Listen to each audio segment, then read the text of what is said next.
to effective and flexible event marketing and agritourism. Our speaker today is Channing Muller. Channing Muller is an award-winning marketing consultant and public speaker. As principal of DCM Communications, she helps event professionals and business owners boost their brand and growth through customized marketing and sales strategies. With over 20 years of experience in marketing, editorial, advertising, and business development, Channing has held top corporate roles and received numerous accolades, including the BizBash 500 Most Influential Event Pros and 40 Under 40 by Connect. She has been featured in Business Insider, Forbes, and BizBash. She's originally from New Orleans. Channing now lives in Chicago with her rescue cat and 2 Labradors. She's a heart attack survivor, a marathon runner, and a passionate advocate for the American Heart Association. Please welcome Channing Muller. Thank you. I'm very excited to be here, and I am wearing my red dress. And because February is Heart Month, in case you didn't know. So, yes, as you mentioned, we're going to talk about how to do effective and flexible, key aspect, event marketing. First, let's talk about transparency, right? Do you need to have transparency in marketing? So, marketing does or does not have to be transparent. Thoughts? Does. It does not, actually. But marketing does have to be honest, right? We're not out to lie to people, but doesn't mean we have to tell them everything, okay? Example. Kelly talked about summer. If you were here before, I'm going to step into fall because I love fall a bit. It says the calendar may say it is, but until you've got a pumpkin on your porch and an apple basket on your table, we kind of think those are debatable, right? Come check those items off the list and celebrate your accomplishments with a festive fall beverage at Cotswold Family Farm Fest. Pumpkins, apples, beverages. Is this honest or transparent? Yes, it is honest. That's awesome. Who said that over here? Hey, you get it. I'm not giving out cards, but you get something, okay? It's honest, right? Because we say there are pumpkins, but where are those pumpkins going to be? Are they going to be in a patch? Are they going to still be on the vine and you have to go out and cut them? Where are the apples? Is it a photo opportunity? Are you going to get one of the pickers and get them straight off the thing? Right? Is it just a photo op where somebody has turned apples into this big archway where you and your kids get to look cute underneath it? Like, you have a lot of options with this, right? So it's being honest, but we're focused on the value that they're going to receive by attending. They're going to get a fall beverage. They're going to get to do something with pumpkins. They're going to get to do something with apples. You may have apple pies everywhere, right? We haven't committed to that, but we've been very honest about, in some fashion, we're going to make these things happen.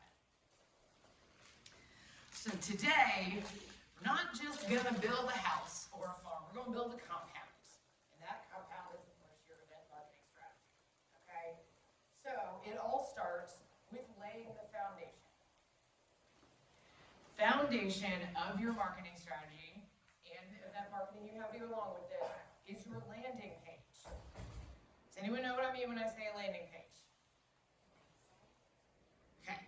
Close. It is a specific page on your website where people will be able to buy tickets, give money, get something in return, okay?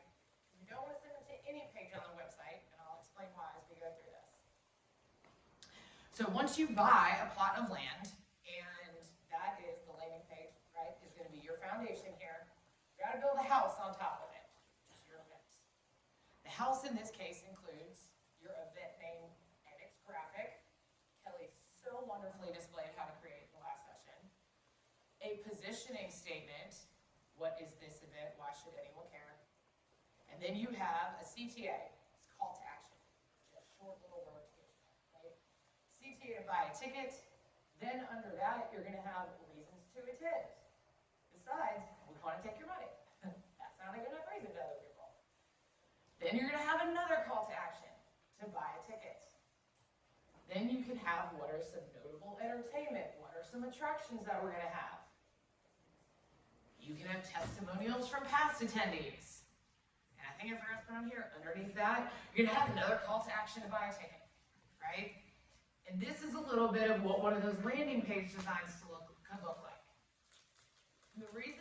to put multiple calls to action is that any one of these elements could be enough to convince your people, oh yeah, okay, I want to go. How can I do this?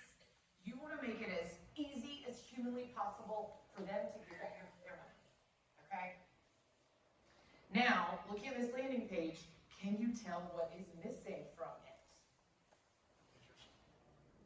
Well, yes, it's a template, so it's have the pictures. This is correct. Also right. Yes, sir. What do you think is missing?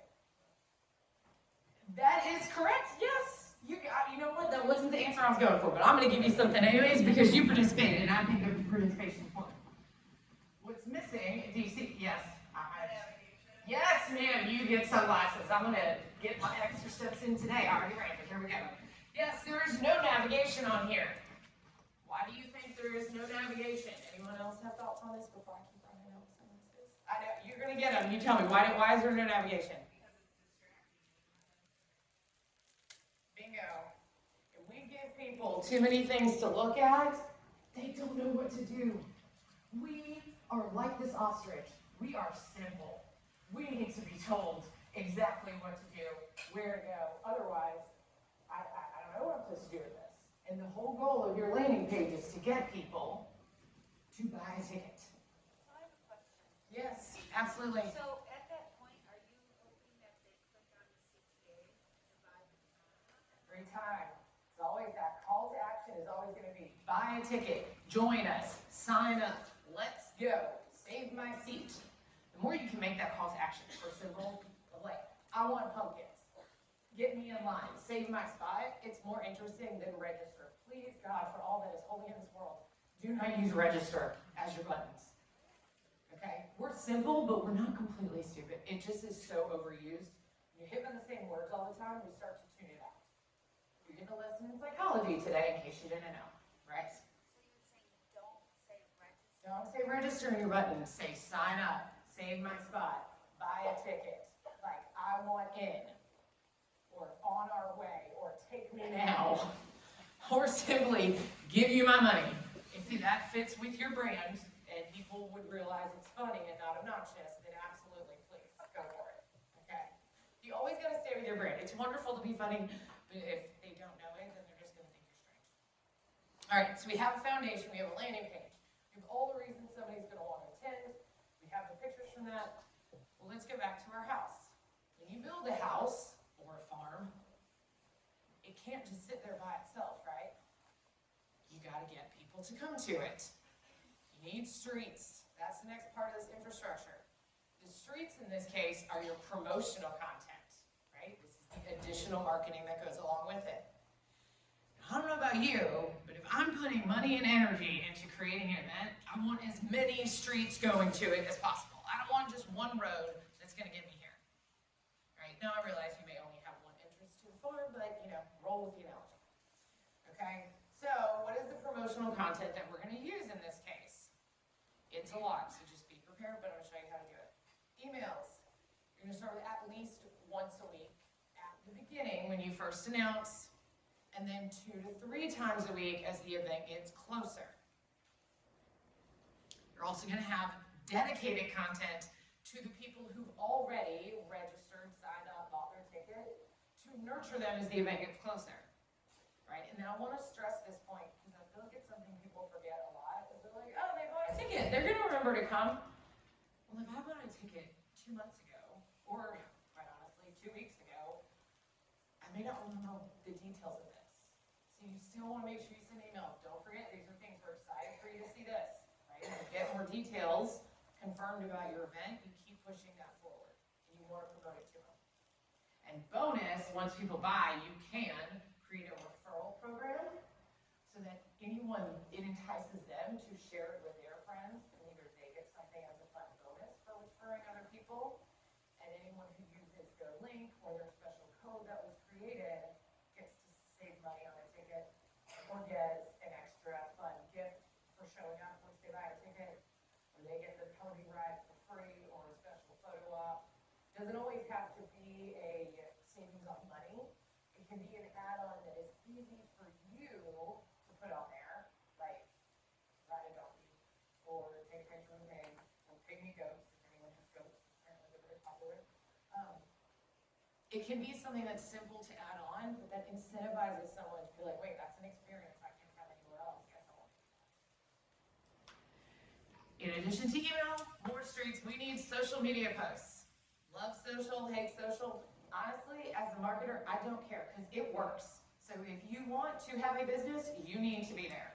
Or you need to throw money at that problem and find someone who does love it to be there for you, right? But it does pay off.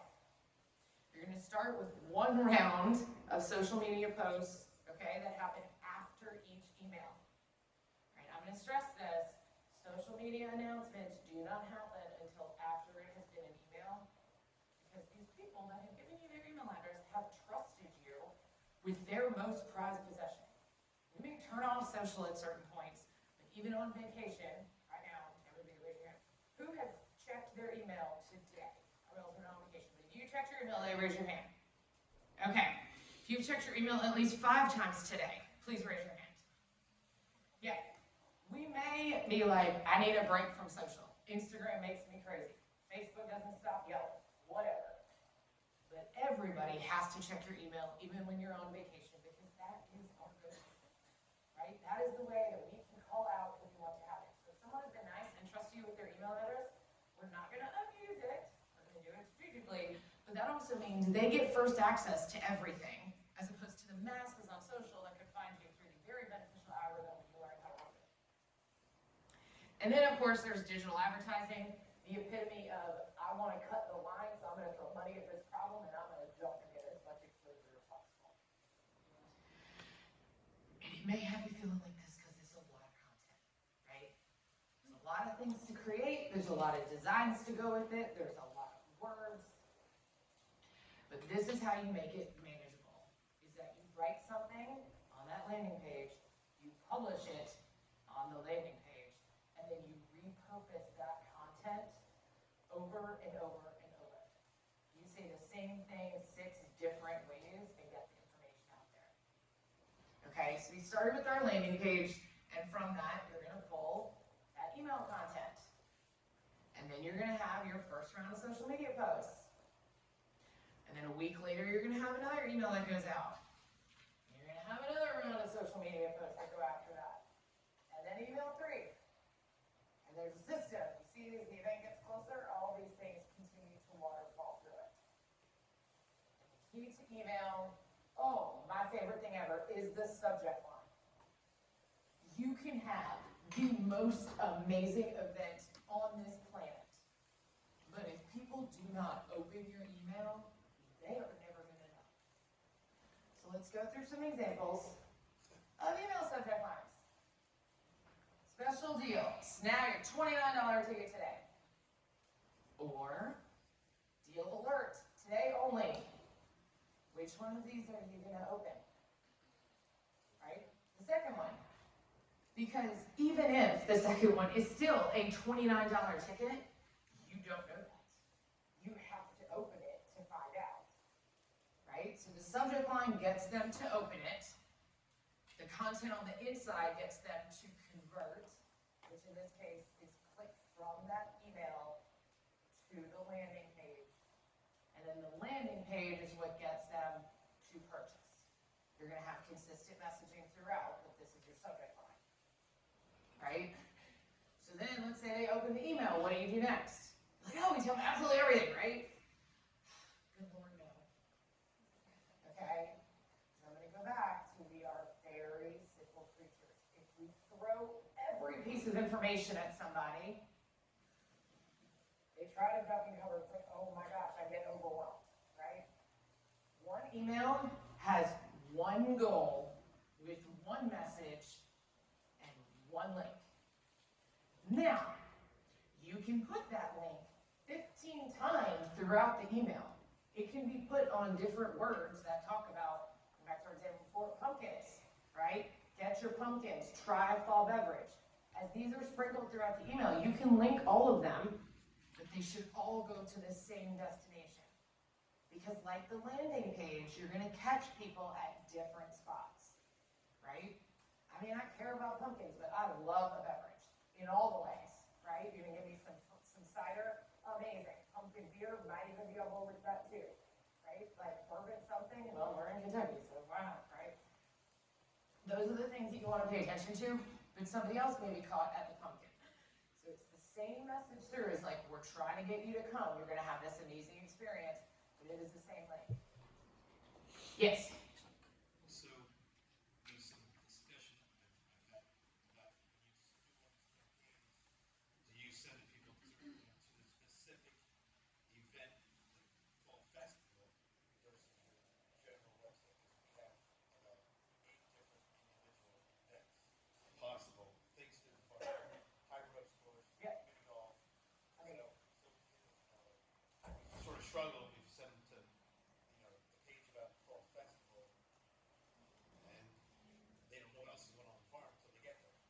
Where I want to see everything, so they can go, oh, we got a pumpkin, oh, we got mini golf, and then I get a package, and they get one.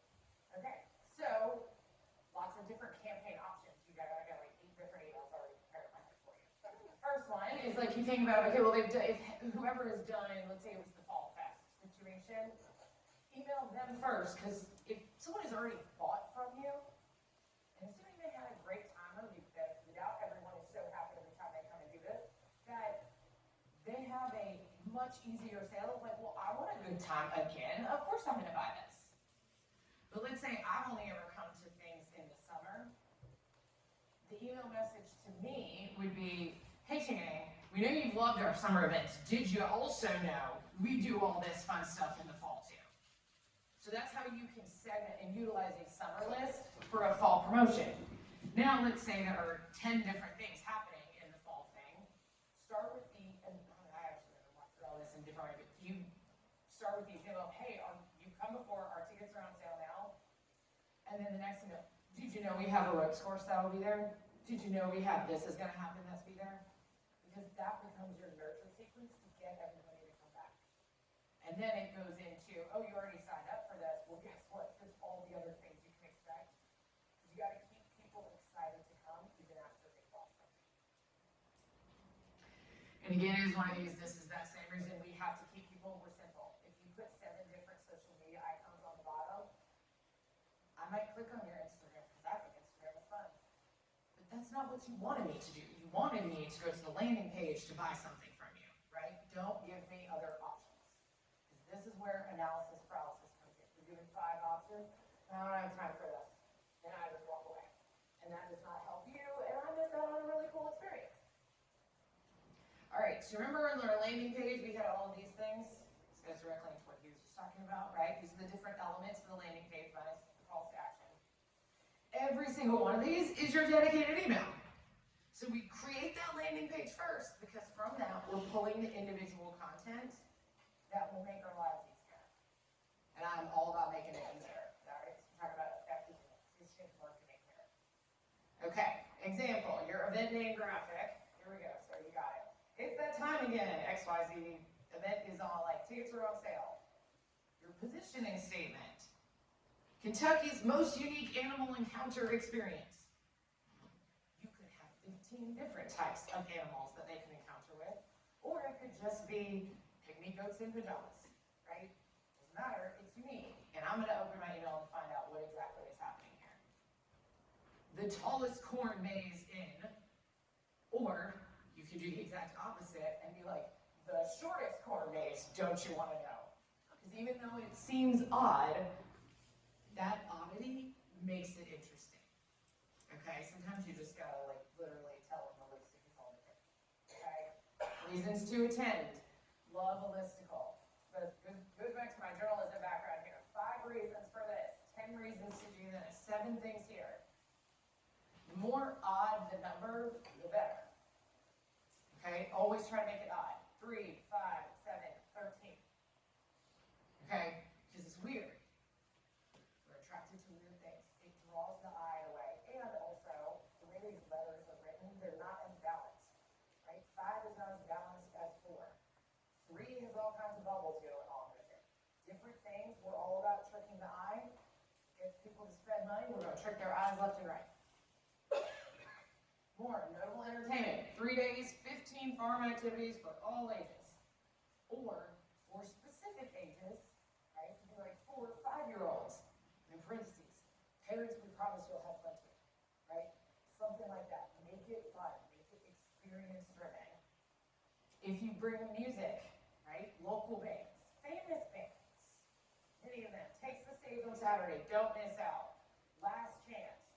These things create urgency, which means even if I've just been distracted, or I've been like, I don't know if I really want to go to this, don't miss out. Last chance, only tonight. FOMO is real. We all experience it, right? And so as a result of that, if you are experiencing it, you are a human. Your target market probably going to experience it too. And then testimonials are the absolute best thing you can ever get. The beauty of this, that's the beauty of the purpose of social media, is people love to put their thoughts in public. So when they're positive thoughts, like Facebook reviews, Google reviews, you don't need to go and get individual approval from each person before you decide to use it. You can just go grab that and use that in your marketing because they put their thoughts in the public domain. Fantastic, thank you, Kelly. I'm so glad you thought this was the best day ever, right? Or it's not really fun, like fall, until we visit whatever this place is. All right, so now we got streets, right? We've got a compound that we have built. We have put streets there with email. But what are other ways that you can reach a destination besides taking a street? Say that louder. I'm sorry, I'm deaf up here. Try one more time. Walk. Yes, thank you.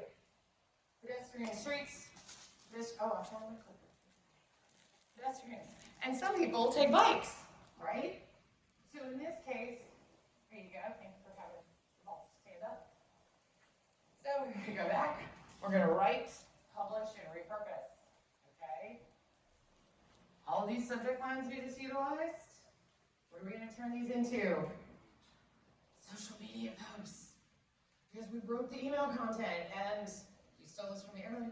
Why reinvent the wheel? Don't reinvent the wheel. Steal the wheel. You already did the work. Just take it and put it over here. Because also, fun fact with the way social media works, does anyone remember what you posted yesterday? Yeah. I posted this morning and I had to think for a second just now, what did I share? So if you don't remember every detail of the photo you took 2 weeks ago or 3 days ago, I guarantee nobody else did, right? Repost it. So then we get to how do we find ad content, okay? Who does advertising as a whole? Put your hands up, please. Digital ads. Okay, now keep your hand up if you do social media ads. I love it. Keep your hand up if you do those ads only on Facebook. I love to see the diversity. Good job. I'm glad to see hands go down. It's great. Okay, so let's talk about how you actually maximize digital ads, right? You want to actually start with content you have already created, okay? And you're going to publish it on a different platform. So if this did really well on Facebook, let's put this on Instagram. Well, let's put it on LinkedIn, which a lot of people are on now, right? Because we spend more time, right? Which is absolutely wonderful. This is where you can also take that wonderful Canva tutorial that Kelly walked us through and use magic resize. If you create a graphic for Facebook, please do not use that exact same graphic on LinkedIn. These platforms, the way you get success, they want you to do native things.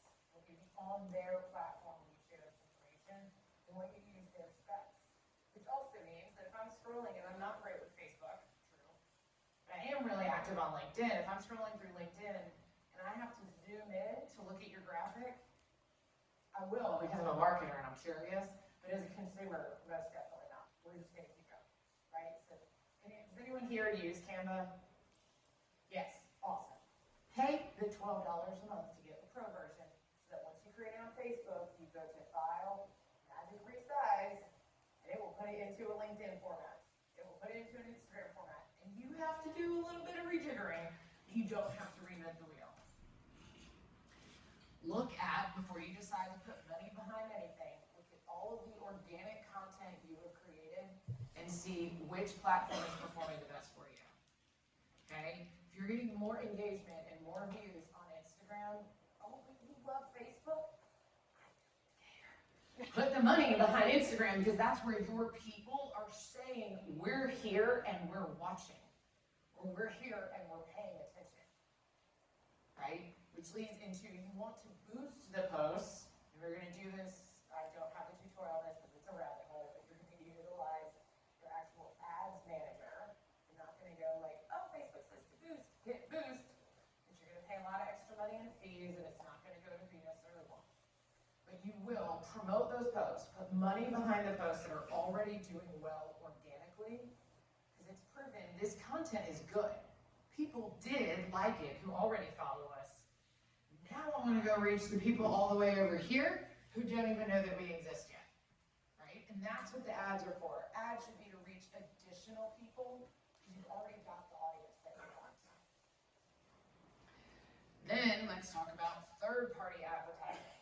This is where you want to think about knowing your ideal client is so beneficial. What are the news sites that they go to get their news? And I'm thinking local news, right? We're going to talk about national news. But local news sites, what are the blogs that they visit, right? What are like mommy blogs are so popular, they will be popular forever. Who has advertising behind that? Are your people actually spending time there, right? Are they working with social media influencers? Find where they spend their time, and that's where you want to place an ad because it will get you in front of people who don't already know you. And if you're going to put money behind something, you're going to do it behind the content that is already proven to do really well, and on the platforms where they are already spending their time. Okay, it makes it a lot easier. There we go. You were the best performing social posts as ads. How do you determine which websites they're on? This is where you have to hone in on who that ideal client avatar is. And I say that as like basic demographics. Okay, what's their age? Are they married? What's their socioeconomic status? Then we take it to the next step. What does this person do for fun? Like you literally start to create this version of someone in your head. Where do they spend their time? Well, if they've got 3 kids, do you think they're going to be sitting on Instagram at 5 o'clock in the afternoon? Probably not, because those kids are going to eat and they're still going to be awake and they're loud. You might be able to get them on Instagram around 8:30 to 9 because everyone's in bed.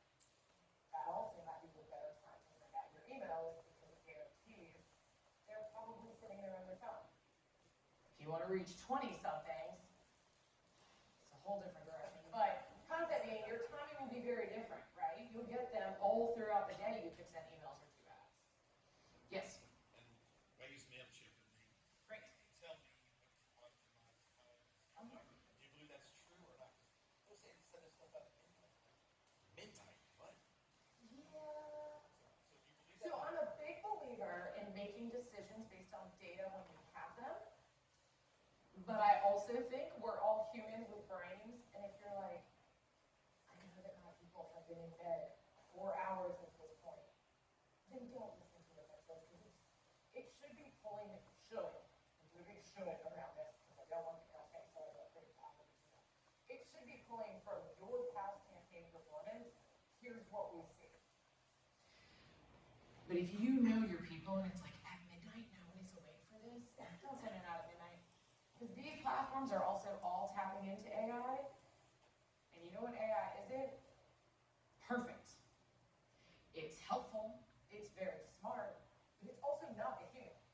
Right? You remember that movie I, Robot with Will Smith? Like, yeah, it's like, ooh, you're gonna take over everything. But they don't have original thought. It can learn, but treat AI, which is what it's utilizing to help create this data, like a 5-year-old. If you do not trust a 5-year-old to do a task solely on its own that you then put out into the world and pay your livelihood on, then do not trust AI to do all of that either. Yes, ma'am. And I apologize if you're going to touch on this, but if you see the stuff about running your best social graphic and captions and Yeah. ads and stuff, and you're panicking, you're like, how do I know that? If you're running through Facebook, it allows you to put in so many parameters. You can choose age, sex, area, how far away, all that kind of stuff.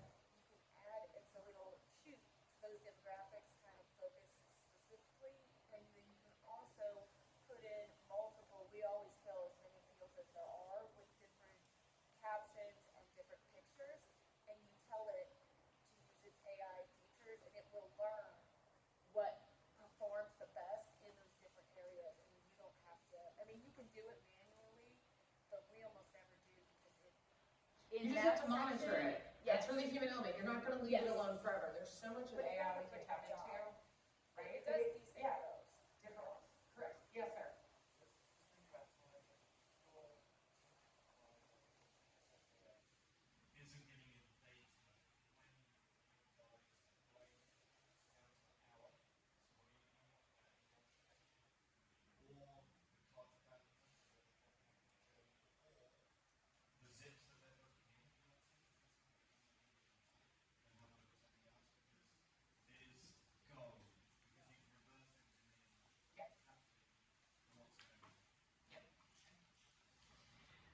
All right, so those are about how do we get additional reach. Let's say we don't want to put money behind these things, right? Our budget's tapped out on this. We're going to be a little more organic. Do you have sponsors or other partners that are working on this with you? Oh, easiest thing ever, tag them in the post, right? Invite them to be, I think you have this next, right? Invite them to be collaborators on Instagram or Facebook. Because 9 times out of 10, if someone tags you in a post for something you're already working on, of course I want to repost. Yes, I'm going to say thank you to this, because what you just did was made it easier for them to promote something they're already working on, right? If you can make somebody else's life easier, you're then going to capitalize on that whole other organization's network. Right? Think about the conference. It's been reposting story. Everybody else has been tagging them on stories of Instagram, and they just repost everything. So it's like, great. Now your content was only getting out to your audience, but the conference reposts this, and now it's getting out to everybody. I was getting a whole bunch of new people that I'm getting now, right? So I'm like, oh, this is awesome. I want to see what you did. You can see that extra reach without having to put additional money behind it. You can also create custom graphics for them to post natively. So what I mean is, like, you can create a template in Canva for here's what all of our sponsors look like. And all they have to do is switch out their logo. Or you switch out the logos and you send it out to everybody and be like, we'd love to see your support on this. Or if you're speaking, we're going to put your picture on this. So that I then want to promote, oh, hey, I'm speaking at this conference, don't y'all want to come? And keep all of your visuals, I need also pictures on it. Visuals as a whole, anything custom graphics should be very simple and experience focused, right? This is going back to how we keep flexibility in our marketing, okay? This is what I mean by experience. Yes, there are animals, but also they look real happy with the animals. Saying, hey, come see our goats, or we're gonna have a bunny pad. There's a bunny pad. Anyways, a whole bunch of bunnies with a little pet at like Easter time. It's much more impactful to see a picture of a little girl having that, right? Because it's the experience that you're selling. This also, from the marketer side, is about how many bunnies are going to be there. Are there going to be 5 or are there going to be 50? Doesn't matter. You get to pet a bunny. That's what someone knows. So if you only have, say, 4 bunnies that are feeling social that day, you didn't say you're going to get 50, you surround yourself with bunnies. Well, because maybe everybody's sick, or maybe the bunny supplier didn't have all the bunnies for it. I don't know. 10,000 different things can go wrong. The point is that you don't want your marketing to pigeonhole you into that. You want to utilize something that you can easily be flexible and expand on. So, creating content. Yes, sir. I'm sorry. In the back. So like if you're in off season, Yes. or some more like fall based, would you still be posting kind of like your fall pictures and stuff that you can do in the winter, or that you kind of it's like, oh, they have to wait another 8 months or 6 months before they can do anything else fun? I love that you asked that question, because this slide answers everything that you should do right here. I'm going to even give you the captions to work with. So, B-roll. This literally is just behind the scenes video of everything, okay? That's all it is, right? So like I said, but it is the absolute best thing that you can do, because the phrase used to be, people were like, oh, we want to see how the sausage is made. And then college farmers maybe you go, it's not a pleasant process to actually process. So instead we say, like, people want to see how the magic is made, right? How does this come to life? What is it really there? So yes, you do want to keep posting content. You're going to mix up calls to action, and so what you should focus on is just brand awareness. Here's what our life is like, okay?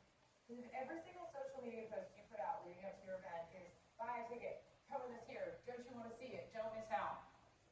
You become the used car salesman of events, right? Because every single time you're posting something and showing up in someone's feed, you're asking them for something versus providing something to them. Entertainment, education. Those are the 2 big things to think about. Most of your content, like 80% of it, should be either entertaining someone or educating them. And then the other 20% can be the combine this, right? Get your ticket now before time runs out. You want to showcase your point of view. Examples of that. Somebody else having fun on your farm, and it's like, oh, you spend a day on a farm and your stress level goes to 0. Yes. Because also, like, who's not going to be really excited to pet bunnies? Like, that automatically reduces the stress level, which is still helpful. Okay? You visit a pumpkin patch and ride that nostalgia wave all season. There's your fall, right? Like, showcase what this is like. Just put a different spin on it. okay? You missed this event and now have to live with FOMO for 6 months. It's funny. It's gonna capture people's attention. And then for those of you doing this, right, it's video of you doing anything on the farm. Because I don't know that you're not setting up for an event right now. Because it may take 6 months, it may take a year, it may take 2 days to get ready for whatever event you're planning. But viewers don't know that.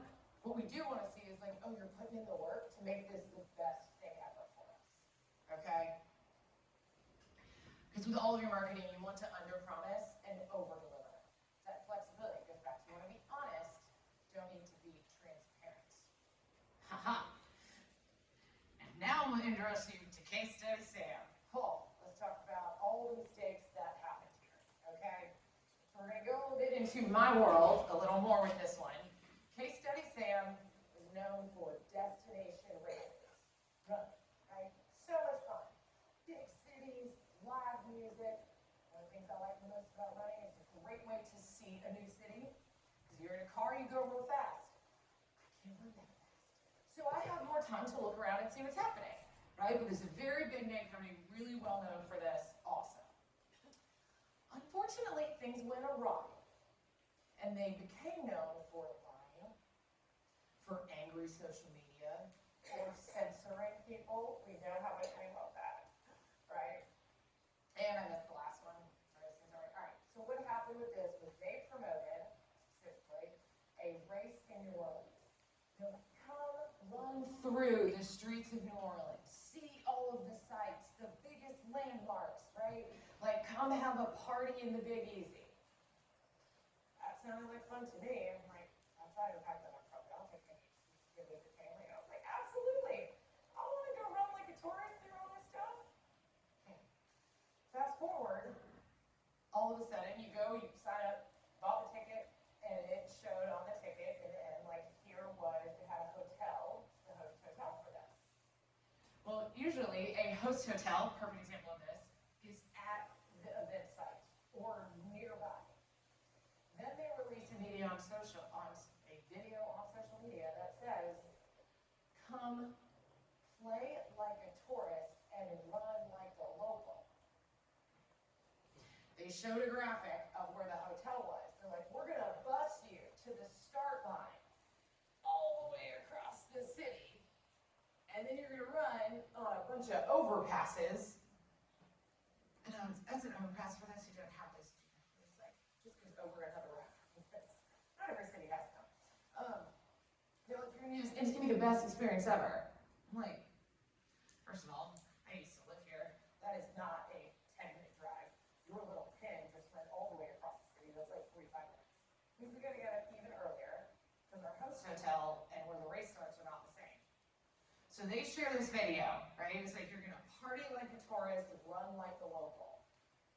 But what their marketing team had promoted was running like a tourist, seeing landmarks, a party in the streets.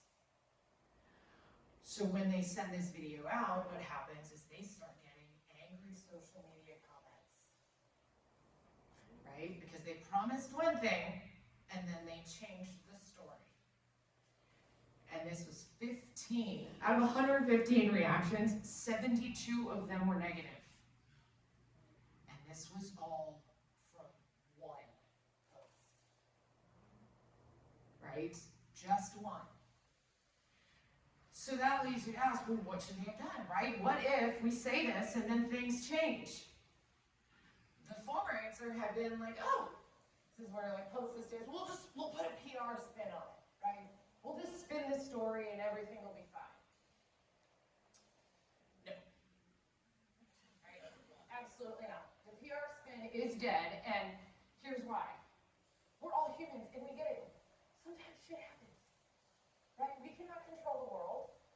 And so if you as an event person are like, oh my God, I'm so upset, like we planned this, I'm sure if something falls through, you get upset.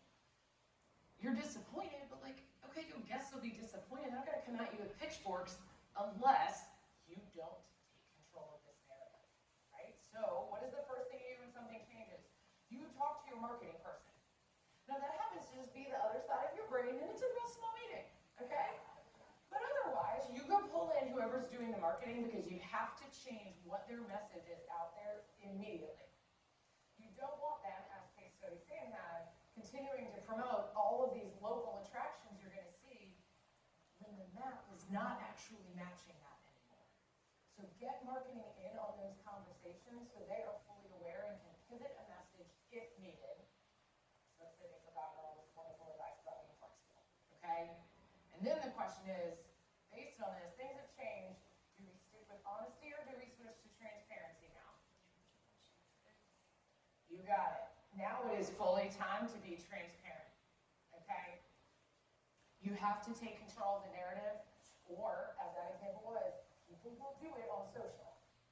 And what case study Sam did was everything, they didn't like what someone said, they just kept hitting delete on comments. And yes, exactly, that face, that you have all the control in the world, you can control your page.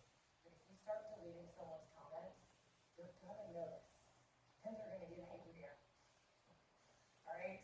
So the takeaway from this is we wanna be in the room, we just need to know. Marketing needs to know what's happening so they can adjust. Maybe they don't have to make any adjustments, right? Maybe your buddy supplier has been awesome and they were promoting, their marketing person was promoting things. They now have to make them. Key is to get everybody involved if something changes so that everyone is on the same page and you have a consistent message going out into the market. Yes, ma'am. So do you not take bad posts down? No, well, like that, a negative comment. So this is where I promise it is annoying to do this, but you need your notifications on if you're doing an active campaign. My first advice is this is where a crisis communication plan comes in. If someone has a negative comment, you should be the first person to respond back to it. I'm so sorry that you had that experience. I'm gonna send you a DM so we can talk about it and rectify this. 9 times out of 10, the person has made a nasty comment because they do not feel like they have been heard. So do that, but get them to a private message, and then the point is to get them on the phone. If they are still angry, let them yell. You can do it, do my hand calls or something. Put it down over here, go back and just let them yell. People want to be heard, because once you listen, you'll be like, you're right, that totally sucks. I'll understand that. How can I make this right? Maybe they want their money back. Maybe they just wanted someone to acknowledge that they felt affronted in some way, okay? Then, once you have resolved it, you can go back and ask them, okay, would you mind going back and take down your comment? Or take down your review. Same process to go through if there's a negative review. You should be the first one to do it, even if you think they are just the biggest pain in the behind and everything was awful and it was not your fault and they're terrible. The world doesn't know that, so you need to go ahead of it. So if case study Sam had been transparent and said, look guys, this is right before Mardi Gras still during the pandemic, we couldn't get the cops enough police officers to work overtime for this race. We had to make some changes to keep y'all safe. I mean, I would have understood, right? You would have been disappointed, but not angry, okay? People will always be disappointed if something changes, but there is a big difference between disappointed and angry. Someone gets angry, they lash out. And that means they may sit there and get all of their crony friends who are upset to blow up their social media with terrible negative comments, and then you feel like you're drowning in trying to fix things when you could have just called a spade up front. We had some things outside of our control, we tried to fix it, here's what we're doing instead. Okay? Because transparency will save you. They'll be disappointed, but they're not gonna say, I'm never coming to your event ever again, because you made an effort to try to fix it. Because in the end, we all understand things happen, right? Things happen, and we will give other people grace. And those that won't, okay, go yell somewhere else. I'm gonna give you a space to go, and then we'll move on. Because there will be more people that respect you for being honest and transparent about what changed than just, so we had some situations. Well, now I've just stoked the fires of curiosity. I want to know situations. I want to know what's going on behind the curtain. All right, but if you promote value to people, the experience, what they're going to get from it, how they're going to feel, how much fun it's going to be, okay, and deliver on what you promote, you will have much better long-term value, right? I don't want you to just think about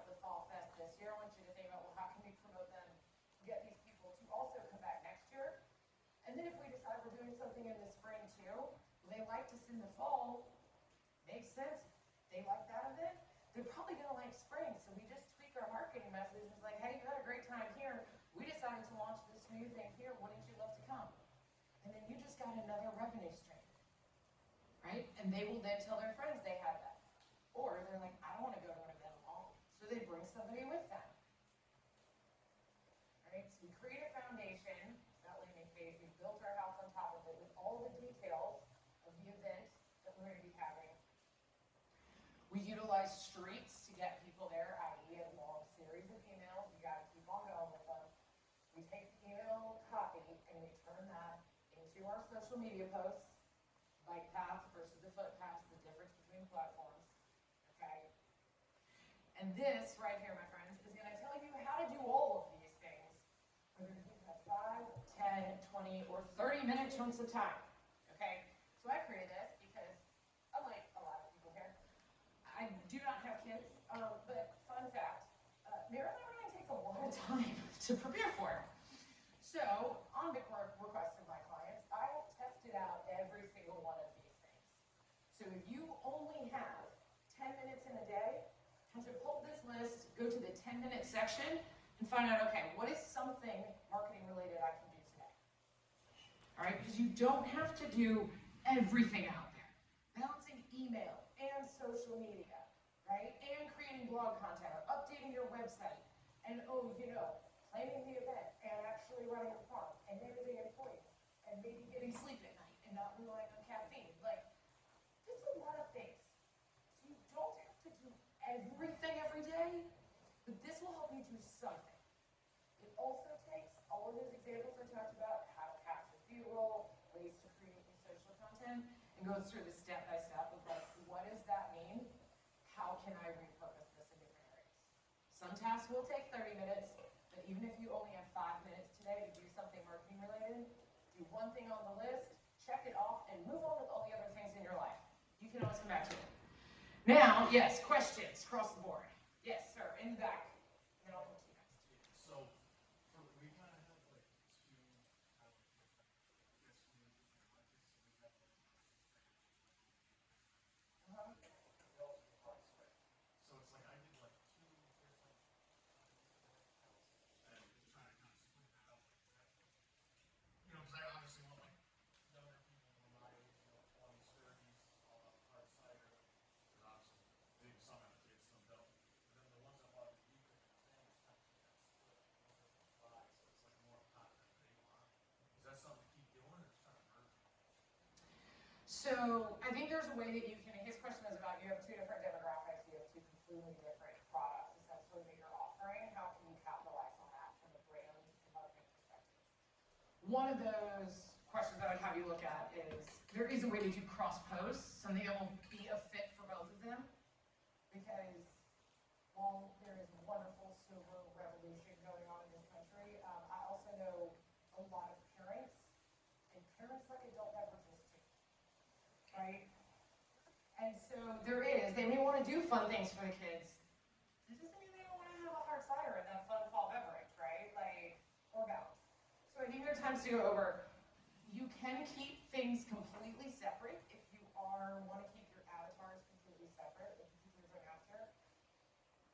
If you have the resources and the time and the energy, by all means, keep them separate, two completely different things that happen to be sister brands. But I do think there's a way to integrate both of them, especially if you're short on time or resources, because the more Instagram accounts or the more social profiles or brands you have to keep up with, you're more thinly spread.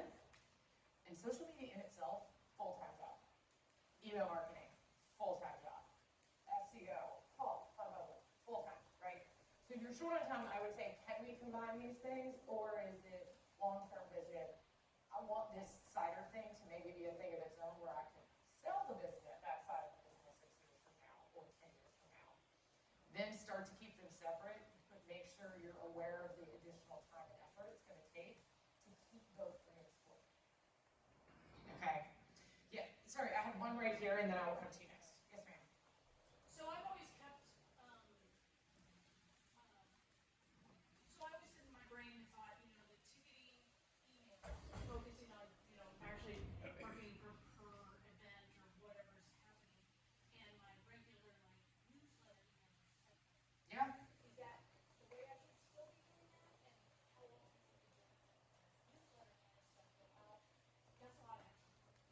how often is your newsletter currently going out?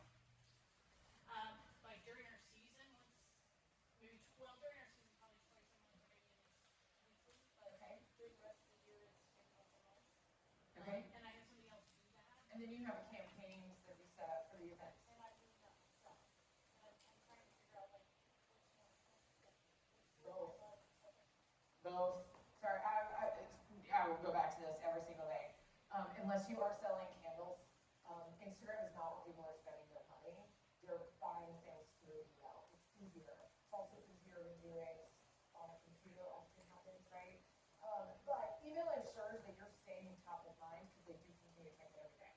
So yes, stick with the newsletter. Here are all the happenings, right? It's a way during the off season for them to remember you exist, so that when you do that ask, right, that I need to get something from you, I want your money, I want you to come to this event, they're already prone to opening their emails, so they're gonna pay attention to this. When those things overlap, you don't send them on the same day, right? So make sure you're careful about that, send them on opposite weeks if you're doing a monthly newsletter. If for some reason you have to send out 2 emails in a week, just put them on different times, right? Split them up, okay? You don't want people getting 2 emails from you 2 days in a row. That is gonna increase your unsubscribe rates out of just pure annoyance. So Right. how often is the newsletter? That completely varies based on your users, right? I have clients that send out quarterly ones. I have others that send it out monthly. I send out an educational email 2 to 3 times a month. They're very short, right? So it's a matter of what works. I've always been, I suggest testing it, right? Send out also the fancy HTML newsletter that's got pictures and everything from it. And then send out one that just looks like an email to them, being like, here are 5 things you should know. And it includes 5 links to 5 different headlines, landing pages, blog posts. See which one gets more clicks through. And that will kind of determine. This is something I tested out with a client actually in Miami. And every time we design this beautiful fancy newsletter, everyone opens it, no one clicks. We write an email that's like 5 things to do this, 7 things to do this, our latest venues on social media. And it gets all the clicks in the world. So we stopped putting it in time to make it pretty because that's not what converted. There's a question back here. So during our on season, with our open rates, obviously off season, we're trying to do more to engage people during that time. Social media has been a great place to show the behind the scenes. Yep. Email though, we noticed that people are unsubscribing or because they're on that privacy emails. And again, to the person people unsubscribe that have purchased from us multiple times. So is the benefit of staying in front of them on the off season where we're getting a huge higher unsubscribe rate? I would look at the frequency with which you're sending out the emails, and then remember to send like everything to focus during that off season in particular, either educate or entertain. Probably gonna lean even more towards the entertain, because it's the easiest thing ever. It's why you see people go to pajamas all the time. Before I ever got connected with this organization, I follow a ridiculous number of animal accounts. It's like this great. They all turn out to be farmers in some fashion because it entertains me, right? So if they all of a sudden start promoting an event, like an event comes up, I'm like, oh wait, let me go find out about that. How does that work? It could also just be you pull back, right, during that time. It's also the reason I don't recommend committing to a certain. We always send out our newsletters on Thursdays. Then if you just send it out once a month, as the reader on the other end, I don't know what day it's coming, so I'm not going to notice if I miss one.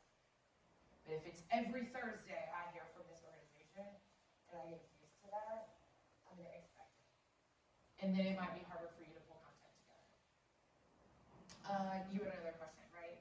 They get past it? Okay, great. Anyway, yes. Yeah, I just have a question. Since I know you said you're emailing users when you're running a campaign, you want to make sure they get first access, Yep. and then you have your social media, Mhm. and then you have your paid ads. So my question is, I know email users, they get first access like the email chain, but then as you start to do your social media content, are you also then doing the paid ads to the people who have never heard of you at the same